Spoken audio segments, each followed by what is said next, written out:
Oh yeah, guys, I forgot to add something to this. This is more of a separate video.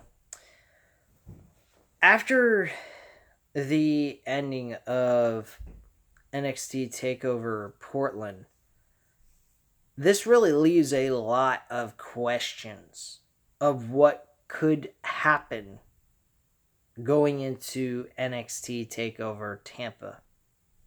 This has got a lot of possibilities. Me and my friend Matt, we talked about it after the show is over, and he threw some good opponents if you didn't want to have Adam Cole defend the title in a triple threat match against Johnny Gargano and Tommaso Ciampa.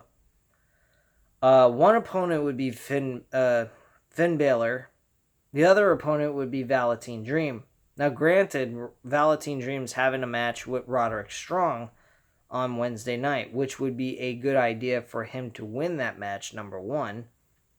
Number two, we see we see Velveteen Dream and Finn Balor go at it one-on-one to determine a number one contender to challenge Adam Cole for the NXT World Championship at Tampa. I think Velveteen Dream would be the perfect opponent for this. Number one, he needs to have a big moment. This guy is definitely got it all. He's got charisma, in-ring wrestling ability, and he can build any storyline up with no problem.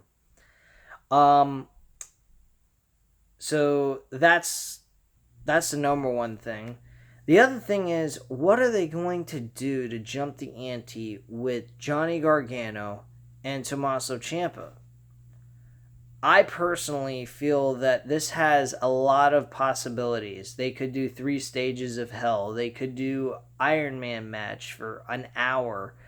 They could do my personal favorite, which my friend, he said to me, I'm crazy for thinking this because it's a dead concept, is the Hell in a Cell pay-per-view. Now, I will grant you guys, anyone that agrees with my friend Matt on this subject, I understand your point of view. After what happened with Seth Rollins and Bray Wyatt, I even admitted it, that the Hell in a Cell pay-per-view is fucking dead.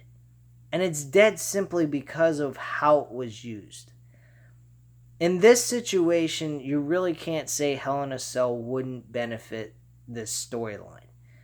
And the reason why is how the storyline has been built up. The concept of the Hell in a Cell is it's just a structure. It doesn't control anything. It just builds on and makes it as the end-all be-all to any rivalry. Which you, as any wrestling expertise or someone who's been following wrestling for a very, very long time, will say that the Hell in a Cell match is the ending of all rivalries. So, quite frankly, guys, this is the perfect match for that. Now, granted, we have not yet seen this structure used in an NXT show.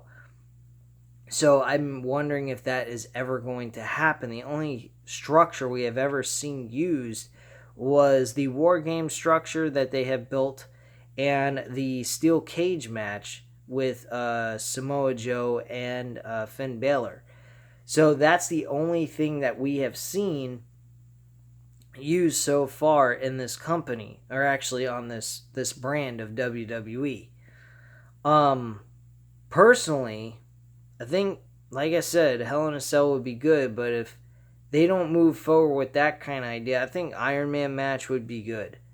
If they didn't want to do that for like time constraints and not kill Tommaso Ciampa in the situation, because I think it might be a little bit of an overkill on Tommaso Ciampa's body, they could do a fucking 3 stages of hell match, and they could do like 2 matches that were like a decent size, and then the last match being a little bit longer so that people can get some excitement out of it at the end.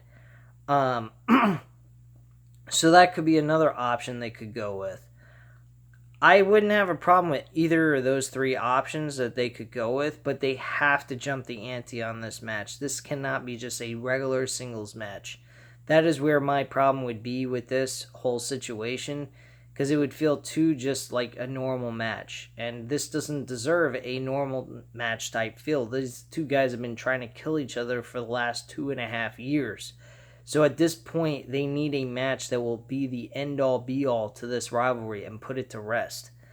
Now the loser could leave NXT, which is something my friend brought up, which I think would be okay. But the thing is, what would that do to their career? More than likely, Johnny Gargano, in any case. I don't think it would help him in any which way possible. If anything, it would make him fucking terrible. He needs to stay on NXT. Same with Tommaso Ciampa. Finn Balor's another one. He couldn't make it on the main roster because they didn't give him that main event type of feel. And that's what these guys would get as well. They wouldn't get that main event type feel that they get in NXT. So that's just how I feel on those issues. Now, granted, there is another option they could go with, which is a little bit more simpler, and that's going with the idea of Tommaso Ciampa, Johnny Gargano, and Adam Cole all facing each other for the World Heavyweight Championship. I think that would be a bad idea because, one, that's just a weak and lame way of doing this storyline.